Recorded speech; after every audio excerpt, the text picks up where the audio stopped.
Hello மக்களே 439வது விஷயங்களை பெறலாம். போன எபிசோட்ல லூஃபியை காப்பாத்திட்டு போனுக்குள்ளே வந்துகிட்டு இருப்பான். ஆனா அந்த இடத்துல நிறைய உல்ஃப்ஸ்லாம் அவனை கடிக்க வந்துரும். அப்படியே மயங்கி விழுந்துருவானுங்க. அதுக்கப்புறம் யாரோ வந்து இவங்க ரெண்டு பேரையும் காப்பாத்தி ஒரு இடத்துல வச்சிருப்பாங்க. அது வேற யாருமே இல்ல, அதான் இவான்கோ.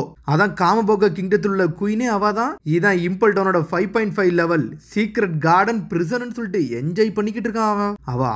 அவனானே ஒன்னும் தெரியல. ஒன்னு பார்த்து இவன் சாவோ ஒரு பக்கம் டான்ஸ் ஆடிக்கிட்டு இருக்கான். அங்க எங்கேயும் எல்லாருமே என்ஜாய் பண்ணிக்கிட்டு இருக்காங்க. இவ்வளவு அங்கேயும் ஹிஹிஹா அப்படின்னு சொல்லிட்டு டான்ஸ் ஆடிக்கிட்டே இருக்கா. இங்க என்னன்னு பார்த்தா போனுக்கு அவளே பார்த்துட்டு அப்படியே ஷாக்கா நின்னுட்டு இருக்கான். இதுதான் அவங்களா அப்படின்னு சொல்லிட்டு இவன் ஷாவான்னு சொல்லிட்டு ஷாக்ல நின்னுக்கிட்டு இருக்கான். அவன் நான் ரொம்ப எக்ஸைட்மெண்ட் ஆகி ரொம்ப டான்ஸ் ஆடிட்டேன், இப்போ நான் கொஞ்சம் கொலாப்ஸே ஆக போறேன்னு சொல்லிட்டு அங்க இங்க ஆடிக்கிட்டே நின்னுட்டு இருக்கான் ஒரு பக்கம். இதுதான் இவன் ஷாவா அப்படின்னு சொல்லிட்டு போனுக்குள்ள ஷாக் ஆகிக்கிட்டு இருக்கான். டேய் போனு பாய், என்னை பத்தி உனக்கு தெரியுமான்னு சொல்லிட்டு கட்டிக்கிட்டு இருக்கா. இவன் ஷானா என்னடா ரொம்ப டிஸ்பெக்ட்ஃபுல்லா பேசுற, மரியாதை கொடுத்து பேசுடா. அவங்க தான் காமாவோட கிங்டத்துல உள்ள கேப்டன் இவன் ஷாமா அப்படின்னு சொல்றானுங்க அவனுக்கு. இவன் ஷாமான்னு சொல்லிட்டு டான்ஸ் ஆடிக்கிட்டே இருக்கானு எல்லாரும். டேய் இந்த மாதிரி விஷயம்ல ஒரு பிரச்சனையே கிடையாடா, எல்லாரும் என்னை என்ன விதனாலும் கூப்பிடலாம், அது எனக்கு ஒரு விஷயமே கிடையாதுன்னு சொல்லிக்கிட்டு இருக்காவா. சடனா கத்த ஆரம்பிச்சிட்டா. மிராக்கிள் ஒர்க்கர் இவங்க தானே, அதிசயத்தை உருவாக்குறவங்களும் இவங்க தான், இவங்களை தானடா நான் ரொம்ப நாளா வந்து வணங்கிக்கிட்டு இருந்தேன்னு சொல்லிட்டு பாத்துக்கிட்டு இருக்கான் அவன். சடனா ஒருத்தன் கதை திறந்துட்டு வரான். எம்போரியோ இவான்கான்னு சொல்லிட்டு வேற லெவலா வந்து நின்னுக்கிட்டு இருக்கான் அவன். ராக்கெட் லான்ச்சர் வச்சு நின்னுக்கிட்டு இருக்கான். அவன் யாருன்னே தெரியல. காமபாகா கிங்டத்தில் உள்ள குயினே நீந்தானா அப்படின்னு சொல்லி கேட்டுட்டு இருக்கான். வந்தவன் சொல்லிட்டு இருக்கான், 15 வருஷத்துக்கு முன்னாடி நடந்த சம்பவம் இது. எங்க அப்பா வந்து ஒரு ஊர்ல கிங்கா இருந்தவர், ஆனா உன் ஊருக்கு எப்ப வந்துட்டு போனாரோ அப்பவே ஓரினு சேர்க்கையாளரா மாறிட்டாருன்னு சொல்லிட்டு இருக்கான். அவங்க லேடிஸா ஜென்ஸானே தெரியாம மாறிட்டாங்கடா, அவங்கள திருநங்கையா மாத்திட்டேன்னு சொல்லிட்டு டென்ஷன் ஆயிட்டான் அவன். எங்க அப்பாவோட வாழ்க்கையை அழிச்சல, அப்போ உன் வாழ்க்கையை அழிக்க போறேன்னு சொல்லிட்டு ராக்கெட் லான்ச்சரை வச்சு அடிச்சு நொறுக்கலான்னு பாத்துக்கிட்டு இருக்கான் அவன். இந்த மாதிரிலாம் பண்ணிராதான்னு சொல்லிக்கிட்டு இருக்கான் அவன். ஆனா டான்ஸ் அடிக்கிட்டே இருக்கான். நான் சாக போறான்னு சொல்லிட்டு பின்னாடி போய்கிட்டே இருக்கான். ஆனா நான் ஒண்ணு சாக போறதுன்னு சொல்லிட்டு அவனே அங்க ஆடிக்கிட்டு இருக்கான். சடனா ராக்கெட் லான்ச்சரை வச்சு ஒரு போடு போடுறான். டெத் விங்கின்னு சொல்லிட்டு ஒரு போடு போடுறாவா. போட்ட உடனே ஏதோ வந்து கண் அடிச்ச உடனே அந்த பால் அப்படி ரிட்டர்ன் ஆகி அவன் மேலே போகுது. அவன் சொன்ன மாதிரி ஏதோ அதிசயத்தை உண்டாக்கிக்கிட்டு இருக்கா. ஈவன் சமாவோட பிளிங்க் வேற லெவலா ஒர்க் ஆகுதுன்னு சொல்லிட்டு எல்லாரும் என்ஜாய் பண்ண ஆரம்பிச்சிட்டாங்க. என்னடா புல்லட்டே கண் அடிச்சு பறக்க விட்டாங்களே, யாரா இதுன்னு சொல்லிட்டு போனுக்குள்ளே ஷாக்ல பாத்துக்கிட்டு இருக்கான். இதுல வேற லெவலா வந்து பறந்துகிட்டு இருக்கா. எம்பரிய ஃபீமேல் ஹார்மோன் சொல்றா. சடனா கையில முள்ளு மாதிரி வர வச்சு அவன் மேல வச்சு ஒரு குத்துறா. குத்துனோடனே அவனுக்கு என்னமோ மாறுது. அவனுக்கு உடம்புலாம் அப்படியே சேஞ்ச் ஆக ஆரம்பிச்சிருச்சு. என் உடம்பு அப்படி என்ன பண்ண அப்படின்னு சொல்லிட்டு ஒரு பக்கம் கேட்டுக்கிட்டு இருக்கான். உங்க அப்பாவே ஆல்ரெடி லேடிஸா தாண்டா மாறணும்னு நினைச்சாரு, அதுல என்னடா தப்பு இருக்குன்னு சொல்லிட்டு அவ கேட்டுக்கிட்டு இருக்கா. இனிமேல் நீ ஒன்னும் பையன் கிடையாடா, நீ பொண்ணாயிட்ட அப்படின்னு சொல்லிக்கிட்டு இருக்காவா. சடனா லேடிஸா மாத்திட்டாவா. என்னன்னு பார்த்தா அவளுக்கு அந்த மாதிரி பவர் இருக்குன்னு நினைக்கேன். எனக்கு என்னாச்சு அப்படின்னு சொல்லிட்டு ஷாக் ஆகிட்டு இருக்காங்க. பார்த்தா மக்கள் எல்லாரும் கை தட்ட ஆரம்பிச்சாங்க, என்ஜாய் பண்ண ஆரம்பிச்சிட்டாங்க. நீ இனிமேல் உமனாவும் இருக்கலாம் மேனாவும் இருக்கலாம், நீ எப்படினாலும் வாழலாம்னு சொல்லிக்கிட்டு இருக்காவா. நீ எப்படி வாழணும்னு சொல்லுதியோ அதை மட்டும் என்ன சொல்லு, நான் அந்த மாதிரி வாழ வைக்கிறேன்னு சொல்லிக்கிட்டு இருக்கா. என்னைக்குமே ஜெண்டர் வந்து ஒரு பார்டர் லைன் கிடையாது சொல்லிட்டு என்னெல்லாமோ பொய்யே சொல்லிக்கிட்டு இருக்கா. நியூ காமான்னு சொல்லிட்டு என்ஜாய் பண்ணிக்கிட்டு இருக்க ஒரு பக்கம் ஈவன் சமான்னு சொல்லிட்டு ஊர் மக்கள்லாம் கொண்டாட ஆரம்பிச்சிட்டாங்க. என்னடா ஆம்பளை வந்து லேடிஸா மாத்திட்டான், என்னடா இது பவர் அப்படின்னு சொல்லிட்டு ஒரு பக்கம் போனுக்குள்ளே ஷாக்ல பாத்துக்கிட்டு இருக்கான். வா நியூ காமாலண்டுக்கு உன்னை அழைக்கிறேன்னு சொல்லிக்கிட்டு இருக்கான் அவன். எனக்கு இது பிடிக்கவே இல்லைன்னு சொல்லிட்டு அவ வேகமா ஓடிக்கிட்டே இருக்கா. இதுல ஒரு பக்கம் பார்த்தா சடனா வேகமா வந்து இவன் சம முடி வந்து மண்டிடுதான். போனு பாய் உனக்கு என்னடா வேணும்னு சொல்லி கேட்டுக்கிட்டு இருக்காவா.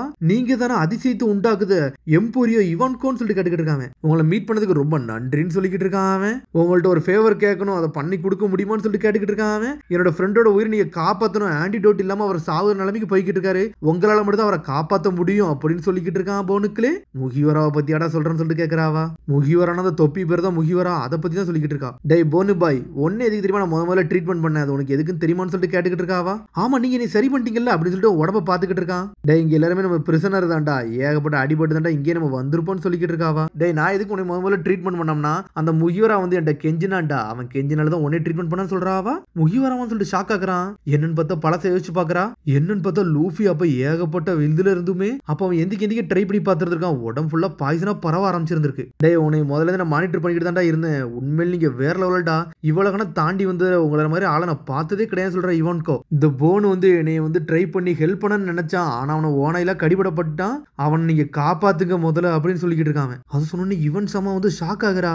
அவன் என்னோட ஃப்ரெண்டு, உங்கள்ட்ட கெஞ்சி கேட்கறேன், அவனுக்கு ஹெல்ப் பண்ணி கொடுங்க, அவனை காப்பாத்துங்கன்னு சொல்லியிருப்பான் அவன். டேய் எவனுமே இந்த மாதிரி சாவர நிலைமையில ஃப்ரெண்ட்ஷிப்பை வந்து காப்பாத்துன்னு நினைக்க உடனே பார்த்ததே இல்லடா, ஆனா அவன் காப்பாத்துன்னு நினைச்சான். இந்த மாதிரி ஒருத்தனை இது வரைக்கும் நான் பார்த்ததே இல்லைன்னு சொல்லிக்கிட்டு இருக்காவா. இப்படி ஒரு நல்லவனை நான் பார்த்ததே இல்லைன்னு சொல்லிக்கிட்டு இருக்காவா. உன்னை முகிவரா அப்படின்னு சொல்லிட்டு கண் கலங்க ஆரம்பிச்சிட்டான். டே ஆல்ரெடி முகிவராவோட ட்ரீட்மெண்ட் ஸ்டார்ட் பண்ணி 10 மணி நேரம் ஆச்சுன்னு சொல்லிக்கிட்டு இருக்கா. நடந்து போய்கிட்டே இருக்காங்க. சடனா பார்த்தா ஏதோ ஒரு கேட்டை கட்டுறாங்க, அந்த இடத்துல பூட்டு போட்டு வச்சிருக்காங்க. ஆனா அங்க இருந்து சத்தம் மட்டும் தான் வருது. ஆனா அவன் ட்ரீட்மெண்ட் வந்து ரொம்ப ஹார்டா போய்கிட்டு இருக்குன்னு சொல்றாவா. அதுக்கப்புறம் அப்படி வெளியே கட்டுறாங்க. இங்க என்னன்னு பார்த்தா பக்கியும் மிஸ்டர் 3யும் ஒரு குச்சை வச்சு நடந்து போய்கிட்டு இருக்கானுங்க. அங்க இங்கே நடக்கிறானுங்க அவனுக்கு. டே இது ஃபன்னா இருக்கா நினைச்சா ஃபன்னாலாம் இல்லடா, நல்லவளா வேக்ஸ் கேண்டில் ரெடி பண்ணி கொடுத்தா இது மூலியமா நடந்து போறேன்னு சொல்லிட்டு வேகமா ஓடிக்கிட்டே இருக்கானுங்க. அந்த ஓநாய்களை துரத்திட்டு வந்துகிட்டே இருக்கு. தரையில மட்டும் விழுந்துட்டோம், நம்ம கதை முடிஞ்சிடும். ஓடுடா ஓடுடான்னு சொல்லிட்டு மிஸ்டர் 3 பக்கி சொல்லிக்கிட்டே இருக்கான். ஓடிக்கிட்டே இருக்கானுங்க அவனுங்க. ஆனா இங்க லூஃபியோ ஒரு பக்கம் கத்திக்கிட்டே இருக்கான். அவனுக்கு ட்ரீட்மெண்ட் பண்ணிக்கிட்டே இருக்காங்க. போனுச்சான் மிரண்டுட்டான். முகிவரா அப்படின்னு சொல்லிட்டு என்ன மாதிரி ட்ரீட்மெண்ட் பண்றீங்க, இப்பெல்லாம் பண்ணாதீங்க, அவன் ரொம்ப கத்துறான்னு சொல்லிக்கிட்டு இருக்கான். அவன் டேய் அவன் 10 மணி நேரமா கத்திக்கிட்டு தான்டா இருக்கான். அவனை ட்ரீட்மெண்ட் இன்னும் 2 நாள் எடுக்குன்னு சொல்றா ஈவன் சமா. என்னன்னு பார்த்தா அவனை கெட்டி வச்சு ட்ரீட்மெண்ட் பண்ணிக்கிட்டு இருக்காங்க. டேய் இந்த ட்ரீட்மெண்ட் பண்ணோம்னா அவன் வாழ்க்கையில 10 வருஷம் உன்ட்ட குறைஞ்சிரும். இது உனக்கு ஓகேவான்னு சொல்லிட்டு கேட்கறாவா. எனக்கு ஒன்றும் பிரச்சனை இல்லைன்னு சொல்றான். அவன் சர்வே வரதுக்கு 2 to 3% தான் சான்ஸ் இருக்கு. இதெல்லாம் உனக்கு ஓகேவான்னு சொல்லிட்டு கேட்டுக்கிட்டு இருக்கான் ஈவன். அது மாதிரி உன்னோட ஸ்பிரிட்டை பொறுத்து நீ உயிரோட இருப்பியா இருக்க மாட்டியான்னு தெரியாது. உன்னோட பாய்சன் உன்னோட உடம்ப தாண்டி போய்கிட்டே இருக்கு. உன் ஸ்பிரிட்டால மட்டும் தான் உன்னை காப்பாற்ற முடியும் அப்படின்னு சொல்லிக்கிட்டு இருக்கா. எம்போரிய ஹீலிங் ஹார்மோன் சொல்லிட்டு அவன் வயித்துல வச்சு ஒரு குத்துறாவா. பார்த்தா லூஃபி வயித்துல வச்சு ஏதோ இன்ஜெக்ட் பண்ணிக்கிட்டு இருக்கா. லூஃபியோ வழியில துடிச்சுக்கிட்டே இருக்கான். உடம்புல வலிக்க ஆரம்பிச்சிருச்சு அவனுக்கு. லூஃபி அப்பத்துல இருந்து வழியில துடிக்க ஆரம்பிச்சவன் தான் இன்னும் வழியில துடிச்சுக்கிட்டே இருக்கான். கைய காலெல்லாம் தூக்கி வச்சுக்கிட்டு இருக்கான். அவன் இப்படியாடா முகிவராக நடந்துச்சுன்னு சொல்லிட்டு போனுச்சானும் மண்டையில கை வச்சு நின்றுக்கிட்டு இருக்கான். 10 மணி நேரத்துக்கு இவ்வளவு ஸ்கிரீமிங் பண்ணிக்கிட்டு இருக்கான்னு சொல்லிட்டு பாத்துக்கிட்டு இருக்கான். அவன் டே அவனை ஹீலிங் பண்ணனா இதாண்டா ஒரு வழி, வேற வழியே கிடையாது சொல்றா ஈவன் சமா. என் உடம்புல ஏகப்பட்ட பாய்சன் இருக்குடா, அதை தோக்கடிக்கணும்னா ஏகப்பட்ட ஹீலிங் ஹார்மோனை போட்டதாண்டா அதை டிஸ்ட்ராக்ட் பண்ண முடியும். அவன் பாடி ரெக்கவரி ஆகணும்னா அவன் உடம்புல இந்த மாதிரி வேலைகள் பண்ணாதான் முடியும்னு சொல்றாவா. ஆனா அதுக்கு அவனுக்கு வழியெல்லாம் தாங்கத்தான் செய்யணும்னு சொல்லிக்கிட்டு இருக்கா. நீ அவனை போய் உள்ளவே பார்க்கணும்னா பாத்துக்க, அது உன் இஷ்டம்னு சொல்லிக்கிட்டு இருக்கா. சடனா எப்படி நான் உள்ள போகணும் எப்படி உள்ள போகணும்னு சொல்லிட்டு அங்க ஒரு சின்னதா ஒரு டோர் இருக்கு, போய் எட்டி பாத்துக்கிட்டே இருக்கான். மூகி வரான்னு சொல்லிட்டு கத்துறான். சடனா அவன் கத்த ஆரம்பிச்சோடனே பயந்து வர ஆரம்பிச்சிட்டான். அவன் பாடி ஆல்ரெடி டெஸ்ட் ஆகி போய் தான் இருக்கு. இப்படியே பண்ணியிருந்தோம்னா இப்படியே செத்து போவானே, ஏன் இப்படி பண்ணீங்கன்னு சொல்லிட்டு கேட்டுக்கிட்டு இருக்கான். அவனை காப்பாத்துங்கன்னு சொல்லிக்கிட்டு இருக்கான். உங்களால எதனாலும் பண்ண முடியும், அவனை காப்பாத்துங்கன்னு சொல்லிக்கிட்டே இருக்கான். சடனா மூஞ்சில குத்தி பறக்க விட்டா ஆல்ரெடி அவனை காப்பாற்ற ஆரம்பிச்சிட்டான்னு சொல்லிக்கிட்டு இருக்காவா. எல்லாத்துக்கும் ஒரு விஷயம் நோக்கி தாண்டா எல்லாம் போய்கிட்டே இருக்கும். நான் ஒன்னும் கடவுளும் கிடையாது ஏஞ்சலும் கிடையாது. சடனா அவனை வந்து வேலையை கட்டி அவனை உயிரோட வர வைக்கிறதுக்கு என்னால முடிஞ்சதாண்ட நான் பண்ண முடியும்னு சொல்லிக்கிட்டு இருக்காவா. அவனை வாழ வைக்கிறது அவனோட ஸ்பிரிட்டால தான் வாழ வைக்க முடியும். அதுக்கு சின்னதான் நான் ஒரு ஊக்குவிச்சிருக்கேன், வேற எதுவுமே கிடையாது. இதனால தாண்டா அதிசயத்தை வந்து நீ என்னைக்கு அண்டர்ஸ்டிமேட் பண்ணக்கூடாது சொல்லிட்டு கத்திக்கிட்டு இருக்காவா. அவனோ ஏசுன்னு யோசிச்சுக்கிட்டே இருக்கான். சின்ன வயசுல ஏசு அவனு இருந்ததெல்லாம் அப்படியே யோசிச்சு பாக்குறான். ஏசு அப்படின்னு சொல்லிட்டு கத்துறான். அதோட முடியுதா கிடைச்ச எபிசோட சந்திப்போம். மறந்துடாம சப்ஸ்கிரைப் பண்ணி ஷேர் பண்ணி கமெண்ட் பெல் பட்டன் கம்பறாங்க. See you bye.